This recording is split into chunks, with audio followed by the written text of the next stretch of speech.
qu'il se débrouille bien, le fils de François. Pourquoi pas? Mais va jeter un coup d'œil au café.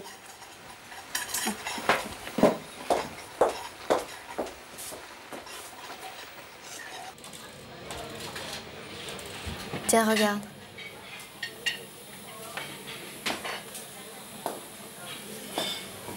Et voilà votre addition. Merci. Ah oui, je vous apporte tout de suite votre jus d'orange, madame.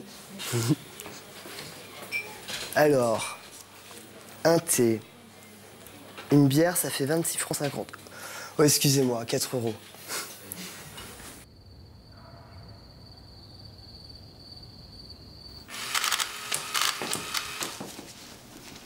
Ça va, vous y faites? Tout s'est bien passé? Oui, ça va très bien, madame le moine. Mais j'ai encore un peu de mal à ne rien oublier. C'est normal. Mais ça viendra vite. Alors à demain, Julien. Au revoir, madame.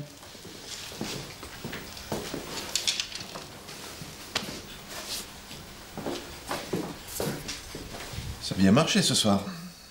Oui, il y avait un peu plus de monde et la clientèle était plus jeune. J'y vais.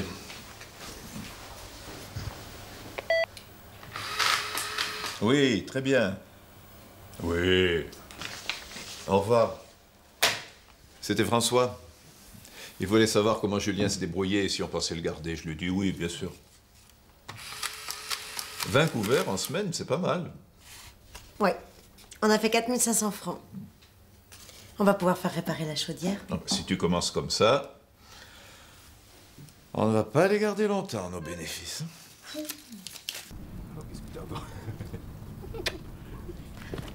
Il est joyeux, notre Parisien. Eh oui. Ces affaires sont bien parties maintenant. Je me demande combien de temps ça va durer. Oh, ne commence pas.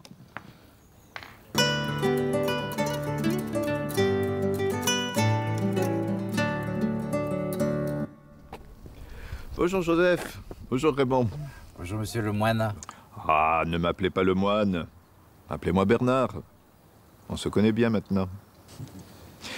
Dites, ma chaudière a besoin d'être réparée. Vous connaissez un bon plombier? Un bon plombier, c'est difficile à trouver. On devrait demander à Charles Cazeneuve s'il se déplace jusqu'ici. De Toulon? Oh ben, ça m'étonnerait. Alors qu'est-ce que je fais? La chaudière est posée depuis plus de 20 ans. Remarquez, si elle a tenu 20 ans, je ne vois pas pourquoi elle ne tiendrait pas un hiver de plus. Il ne faut pas qu'il prenne de risques. Mais j'y pense. Il y a le petit Pierre, le fils de Marcel. C'est un bon plombier et il est sérieux. Et oui, il a raison. Justement, votre chaudière, elle a été installée par son père. Moi, je veux bien la réparer, mais je ne peux pas vous dire combien de temps ça tiendra. Est-ce que vous pouvez me faire 2 devis, même approximatifs? Un pour la réparation, un autre pour la nouvelle chaudière. Ils peuvent s'être faits tout de suite, si vous voulez. D'accord. Ben, venez vous asseoir, vous serez mieux.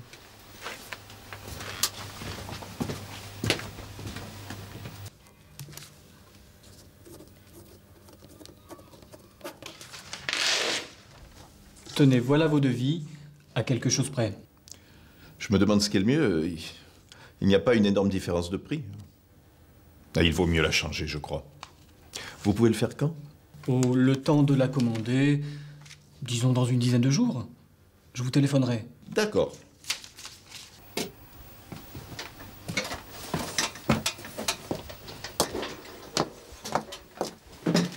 Vous en aurez pour longtemps? Jusqu'à ce soir.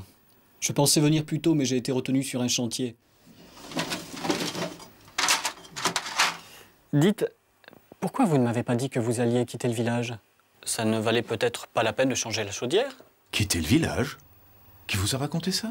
J'ai entendu dire que vos affaires ne marchaient pas très fort et que vous vouliez remonter à Paris.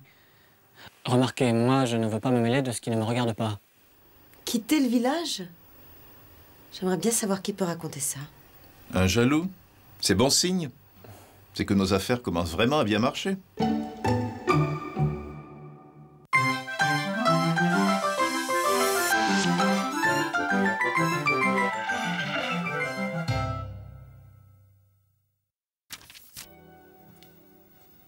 Bonjour. Aujourd'hui, parlons de l'interrogation indirecte. Les interrogations indirectes sont introduites par des expressions comme « je me demande »,« il veut savoir »,« nous aimerions savoir ».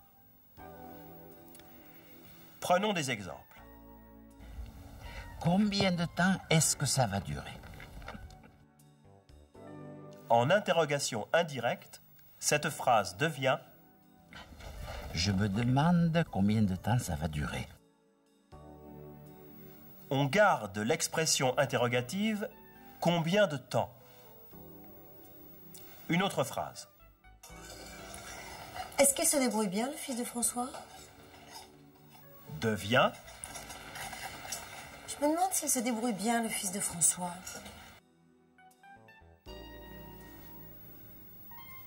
Est-ce que dans l'interrogation directe devient si dans l'interrogation indirecte. Un dernier exemple. Qu'est-ce qui est le mieux?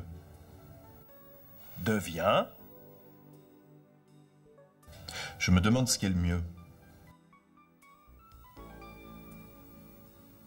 Qu'est-ce qui, dans l'interrogation directe, devient ce qui, dans l'interrogation indirecte. Et moi, je me demande ce que je peux faire pour clarifier la présentation. Mais attention, le cas des phrases impératives est différent. On utilise demander de plus infinitif. Appelez-moi Bernard. Devient. Je vous demande de m'appeler Bernard.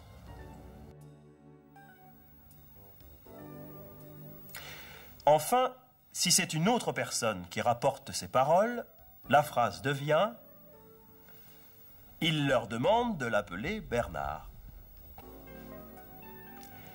Le deuxième verbe est toujours à l'infinitif, mais le pronom change. Et moi, je vous demande de bien réfléchir à ces formes.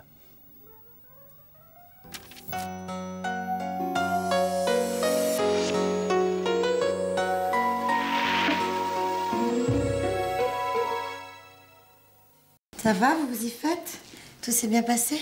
Oui, ça va très bien, Madame Lemoine. Ça n'a pas été trop difficile? Au début, un peu. Mais maintenant, ça va. Comment vous vous en sortez? Pas trop dur? Non, non. On s'y fait vite. Ça a bien marché? Oui, ça a été.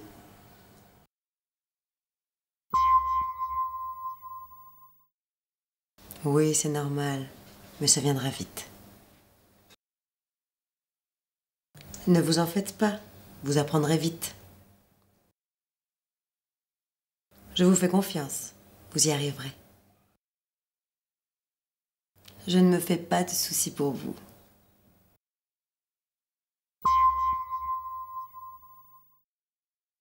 Ça a bien marché ce soir. On n'a pas à se plaindre ce soir. On ne pouvait pas faire mieux ce soir. Si ça pouvait toujours marcher comme ça...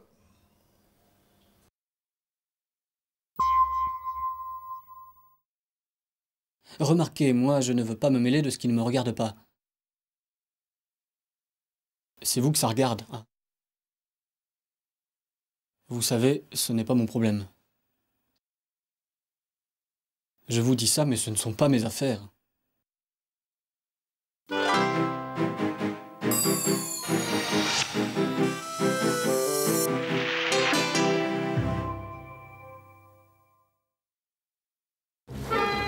Avec ses 3 millions d'habitants, Montréal est la plus grande ville francophone après Paris.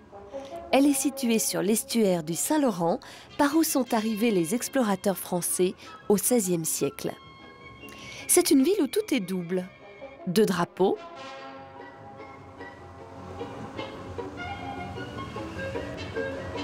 deux langues, double affichage, Journaux dans les deux langues.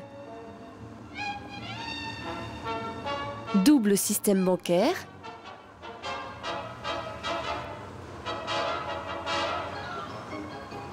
Deux universités, l'anglophone McGill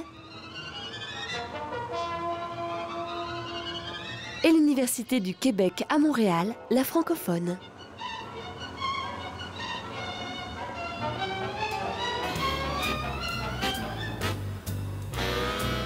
Le boulevard Saint-Laurent est la frontière entre la partie ouest anglophone et la partie est majoritairement francophone.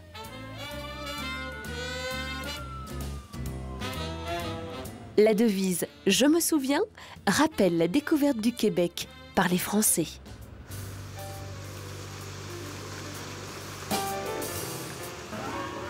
Nous sommes dans les bâtiments du groupe Desjardins, au cœur du pouvoir financier francophone.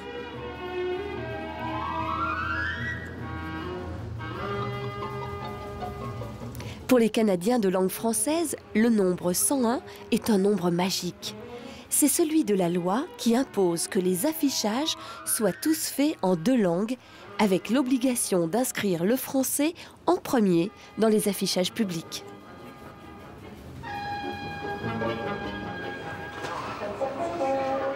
À la bourse, si les transactions se font en anglais, les employés, eux, communiquent en français. OK, je le rappelle. Merci, bonjour.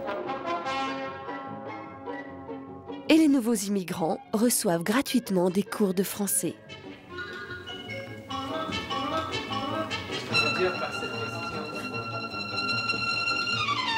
Dans les écoles, les élèves anglophones apprennent le français.